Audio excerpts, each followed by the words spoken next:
Hey, this is Trevor with Functional Fitness, and today I want to talk to you about a deadlifting pattern or a hinging pattern. This video is inspired by the construction that's going on outside the gym. They're tearing up our sidewalks, moving things around, and there's guys picking things up off the ground. So I want to talk about back health when we're picking things up off the ground. In the gym, we call this a deadlifting pattern, picking up a dead weight from the ground. It's also called a hinging pattern because we're moving through our hips. So first I want to introduce what we're talking about. So this is a hinging pattern where we move through the hips. It's not a squatting pattern. We're not bending the knees, trying to sit down and see what's going on in front of us. We're actively looking at the ground, getting the butt behind us, and using our hamstrings and our hips, and using the back side of our body to facilitate that movement.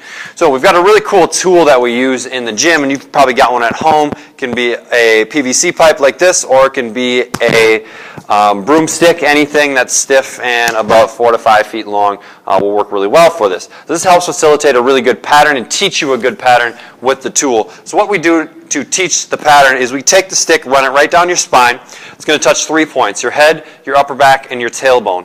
Next, you're going to bow or create a bowing action with your hips, thinking about reaching your butt back for the wall behind you, and then you're going to stand back up. What's going to happen to many of you the first time that you do this is you're going to lose contraction, or you're going to lose the stick on your tailbone. So you're going to notice now there's space here. I've lost a good spinal position. So I need to correct the spine position to get that tailbone touch on the stick again, and then I'm back up. So to give you a few reps here, moving through. You should be able to get about parallel to the ground with good spinal position if you have adequate length through your hamstrings. Okay? Now let's move it into more of a real world application. Let's say we're going to pick something up off the ground. So I've got a kettlebell here, which is a good tool to be able to teach this. So I get up over top the kettlebell.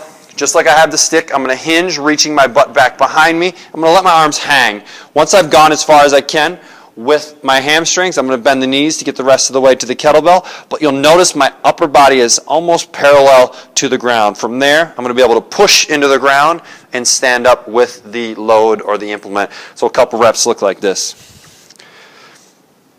What we're doing here is we're preserving the spine. Okay? We're keeping that spine from the tailbone all the way up to your neck in a nice neutral position, and we're not adding excessive stress and excessive twisting and excessive bending to the spine. So this is really, really important when you're under load. If you're not under load and you're just playing, we don't need to keep a perfect spine position when we're just moving around. But once we start adding load to the system, we're picking things up. Maybe it's your kids, maybe it's a heavy load of laundry, maybe it's some lawn tools or something like that. That's when we really want to think about good, proper spine. So I'm hinging at the hips, using my butt and my hamstrings, these big muscles as movers, and then standing up with it and not using a lot of my low back. So we don't want a rounded low back when we're starting to pick up really heavy loads. In another video, I'll teach you how you do pick up things with a rounded back in order to preserve your spine. But for today, I want you to think about how you're moving. How are you picking things up off the ground? Are you haphazardly just picking things up with a really crappy spine position, or are you focused in finding a really good spine position so you keep your back healthy for a long time? This is Trevor from Functional Fitness. We'll see you later.